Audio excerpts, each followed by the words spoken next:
অবস্থা পরিবেশ বুঝে কথা বলতে হয়। প্রায় সময় দেখবেন কথা, শব্দ, বাক্য আর বিশেষ করে উপস্থাপনার উপর নির্ভর করে সিচুয়েশন কোন পর্যায়ে যাবে।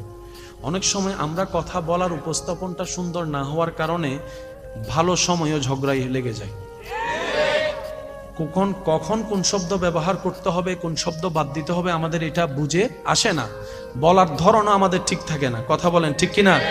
যেমন কেমন আছো শব্দটাকে যদি আপনি এভাবে কাউকে বলেন, ভাইয়া কেমন আছেন, মুখে একটু হাসি রাখলেন, উত্তরটা প্রশ্নটা করলেন কেমন আছেন, আপনার হাসি দেখলেও হয়তো ওনার রাগটা একটু থেমে হয়তো একটু পর উত্তরটা দিয়ে দিবে, আসি বলা আসি। আর যদি আপনি আমি প্রশ্নটা কেমন আছেন, এটা তো আর কেমন আছেন তো কেমন আছেন নাই, চলে গেছে ঝগড়ার মধ্যে। আওয়াজ দেন না রে ভাই। তো সেজন্য কথার শব্দ, বাক্য এবং উপস্থাপনের উপর নির্ভর করে পরবর্তী সিচুয়েশন কি রকম হবে। সেজন্য নবী রহমতুল্লাহ আলাইহি বলেছেন, তোমরা কথা বলার সময় হাসি মুখে কথা বলার চেষ্টা করিও। সুবহানাল্লাহ।